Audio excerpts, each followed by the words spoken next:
Tandaan nyo, isa lang ang kalaban natin. Oo, sir. Pero hindi sa pipitsugin bubuet. Kaya huwag nyo siyang mamalitin. Oo, sir.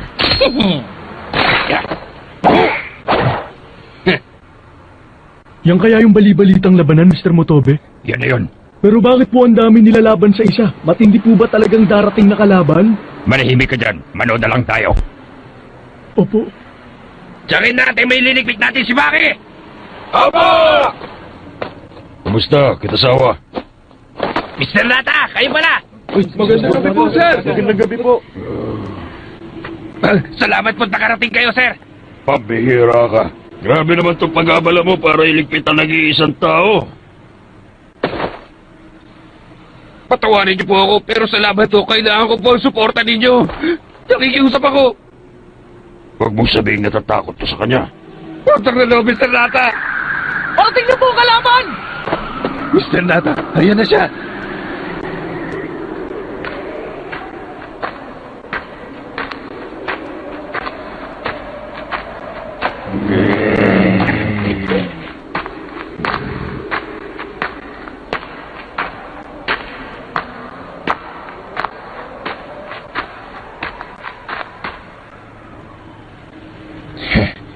Mag-isa lang siya! Oo nga, pagtulungan na natin siya para matapos na ito! Maki! Lumapit ka kung hindi ka natatakot sa amin! Teka, sandali lang. Eh, bata lang yan eh.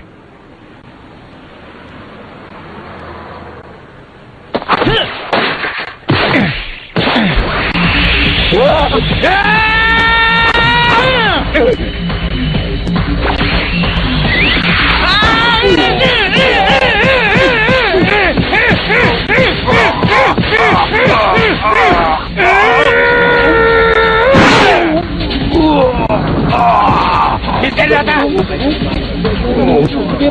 Mata ka sa akin! Wala ka palang takot, ha? Tingnan natin kung anong laban mo sa espada ko!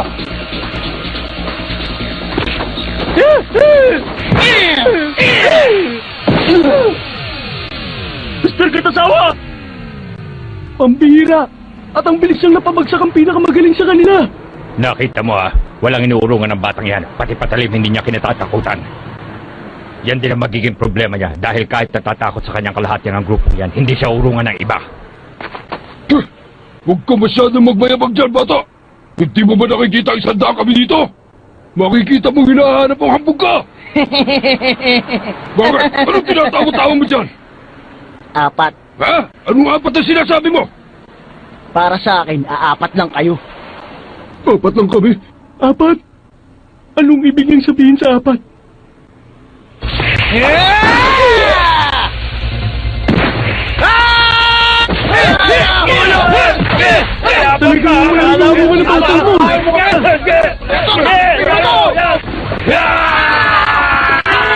Mga mangmang.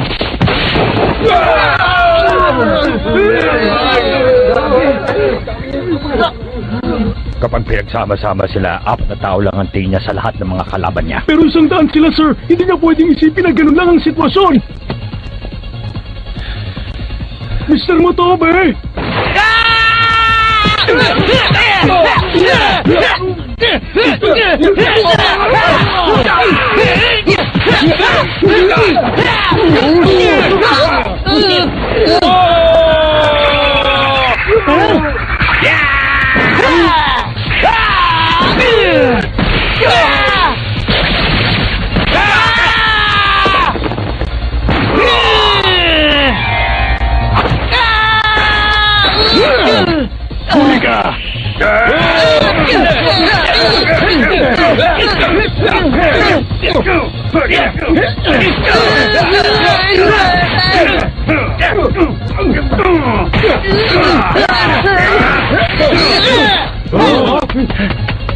Tumatakot sa habulin natin!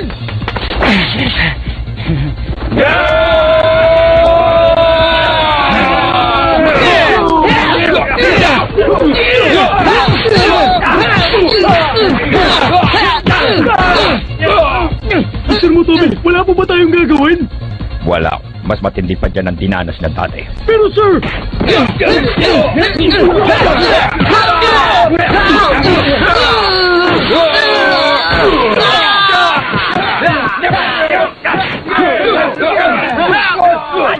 Tama na, hindi na yata niya kaya.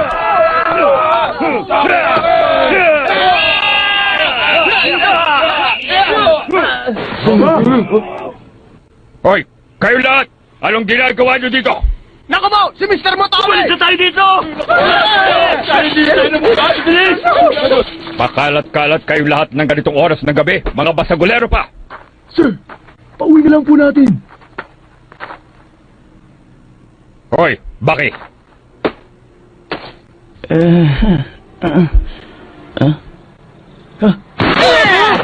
Sir!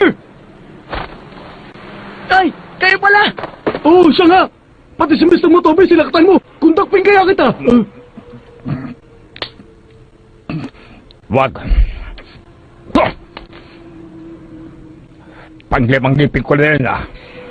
Kailangan ko na naman pumunta sa dentista. Ikaw talaga bata ka. Mr. Motobe, Ayos lang ako. Bakit? Talo ka ngayon. Pero ang napabagsak mo, ilan ba ito? Bilangan mo nga.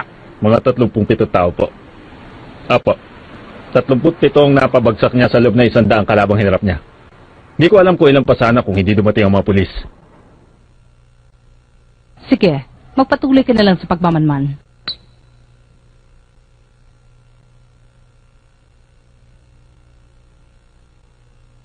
Natatalo ka rin pala, Baki.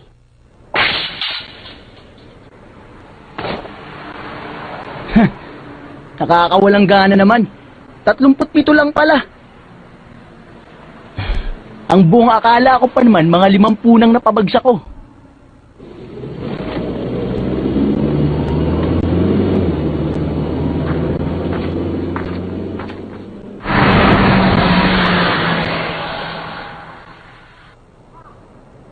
pababayaan na lang ba natin siya, sir? Di ba natin siya dadakpin? Gusto mo rin ba matanggalan ng mga ngipin? Ayoko po. Hindi nyo na ako kailangang ihatid. Hindi pwede. Baka may mga nag-aabang sa iyo sa paligid at hindi ako papayag na dito kayo magkagulo.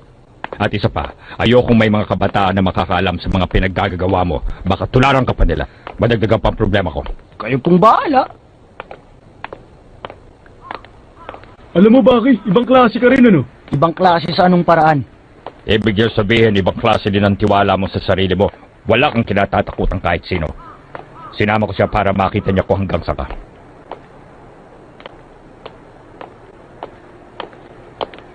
Oh!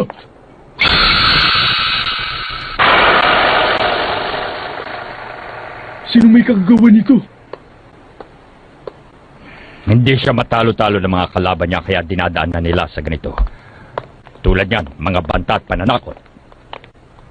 Paano naman po mga kapitbahay niya? Hindi po ba sila natatakot at napeperwisyo? At ang mga magulang niya? Hindi din niya kasama ang mga magulang niya sa bahay. Wala na po siyang mga magulang. Ang alam ko, wala na siyang ama. Hindi kasama ang ina sa bahay. Pag-usapan nyo ako, parang wala ako dito ah. Pasensya na. Tsaka pulutin mo yung kalat mo.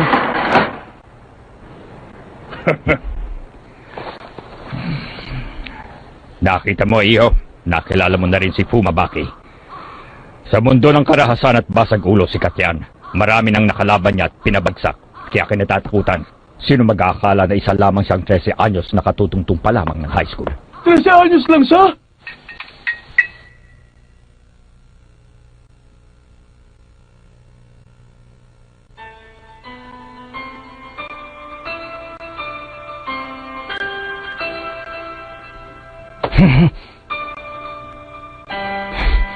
Kung si Daddy yun, naubos niya sana silang lahat.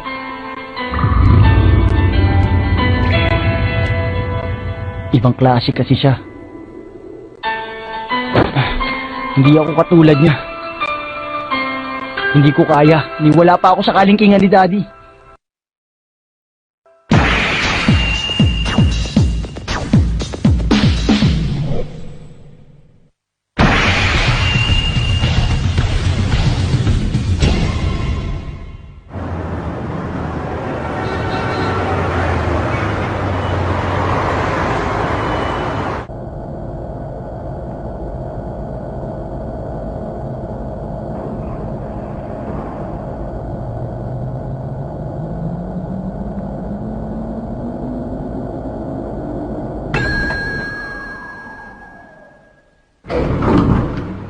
We've been expecting you.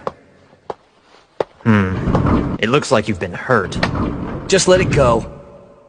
I hate to tell you this, but you shouldn't be fighting while you're still training. Kung gusto mong tanghalin pinakamagaling sa mundo, Tama ng satsat! nagmamalasakit lang ako.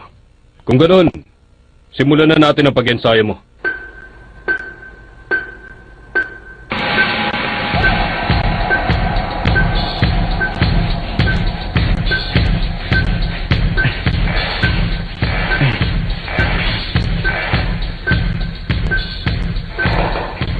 Kailangan maging malakas ako.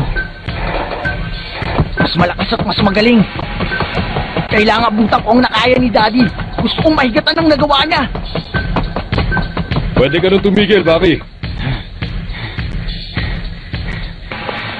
Magpahinga ka lang ng konti, tapos pwede ka nang pumunta sa susunod na pagsasanay. Hindi ko na kailangan. Hindi mo na kailangan ng alin.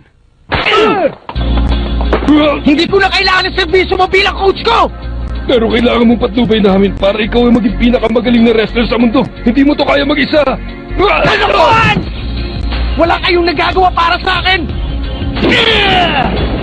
Tigilan mo yan, Baki! Sawa na ako sa mga pagsasanay nyo! Wala akong natututunan sa inyo! Sir Baki, huminahon po kayo! Nakikiusap po kami! Alin! Wala kayong silbi! Mga mangmang! Walang pakinabang! Nilaloko niyo ako! Hanggat wala kayong inaharap na kalaban sa akin, walang patutunguhan ang lahat ng mga pagsasanay ko! Mula ngayon, hindi na ako tuturuan ng mga mangmang na tulad nyo. Gagawin kong lahat sa sarili kong paraan. Malinaw ba yon?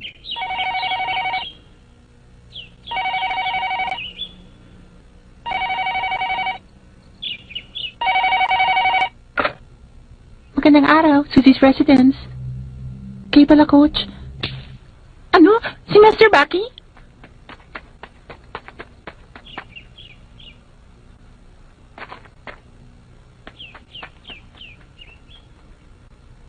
Ano kaya ang pumasok sa isip niya at nagbago siya?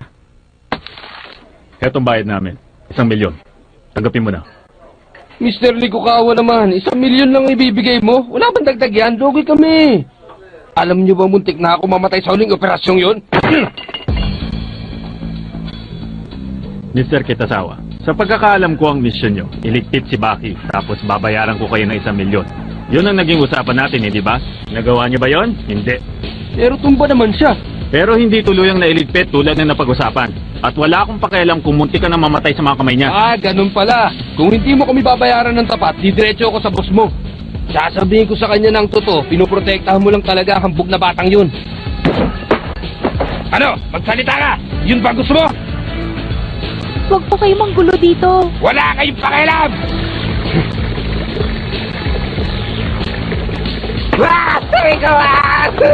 Sinusubukan mo ba talaga ako?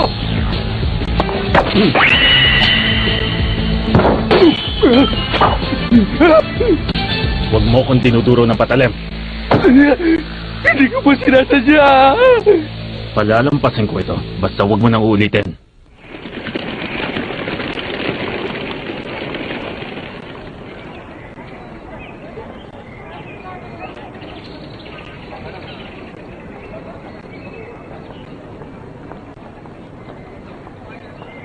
Gusto kong maging malakas. Gusto kong maging magaling. Ang pinakamatinding wrestler sa buong mundo.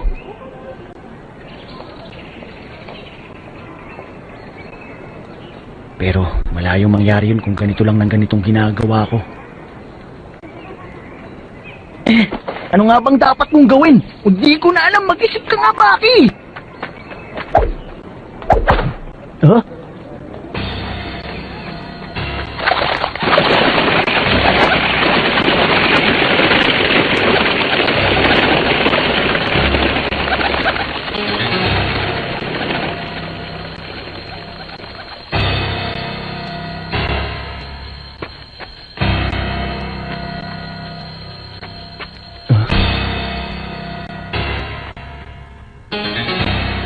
Sino yun?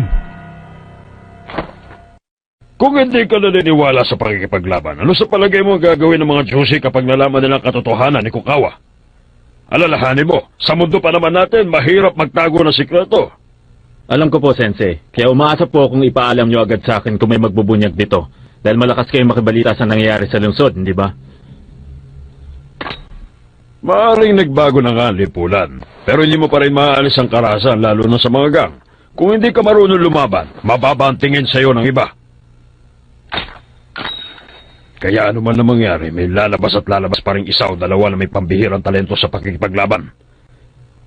At tutuparin nila ang kanilang tadhana.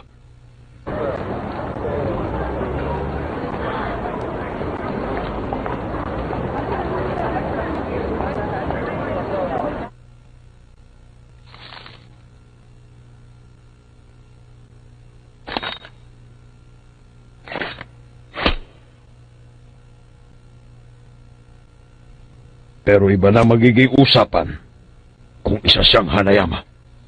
Isang Hanayama? No? Ano ito? Panoorin niyo ito. Baka sakaling may matutunan kayo.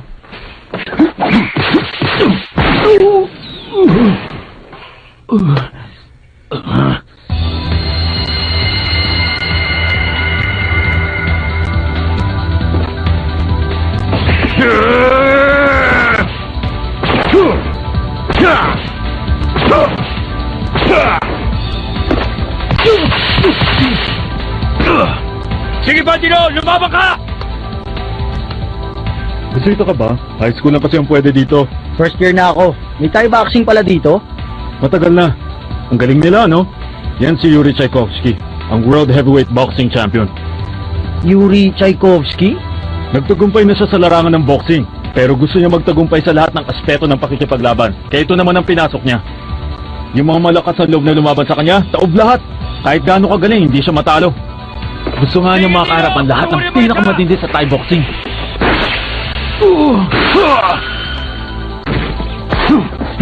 Magaling! Nauli mo rin! Sige, puruan mo na siya!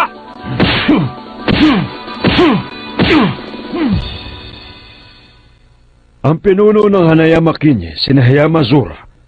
Bata pa siya at bahagi na ng kanilang ikalawang henerasyon. Siya ang tumayong pinuno ng Hanayama Kinye matapos mamatay ang dati nilang leader. Pinatay ng mga tumisaw ang dating leader na ito. Kaya nagpunta ang grupo ng Hanayama sa Kobe para ipaghiganti siya. Ayon sa kwento, hindi na sinama ni Hanayama Zura ang mga tauhan niya sa pagsalakay at 50 katao ang iniligpit niya ng mano-mano. Mano-mano?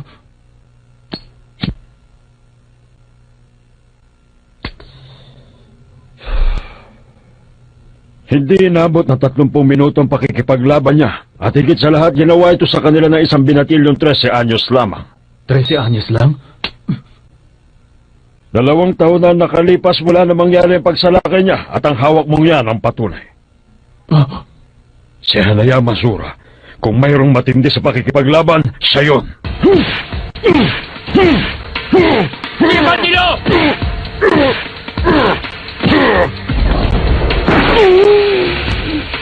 Ang lakas, parang hindi man lang siya tinabla ng mga sipa sa kanya.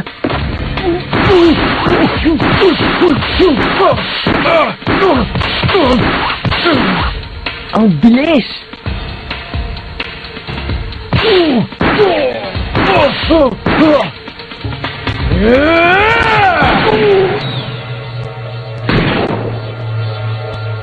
Siyang karapat dapat sa akin. Dino! Dino! Sumagot ka! Napagod ka ba, Yuri? Kung hindi, pumunta na tayo sa susunod mong ensayo. Oh? Ngayon ko lang yata nakita ang batang yan. Nagpapasikap pero magaling.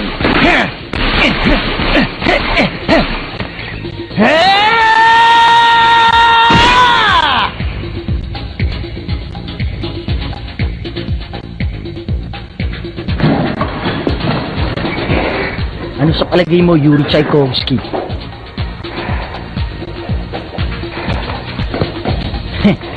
Pumasok ka na sa ring. Simulan na natin.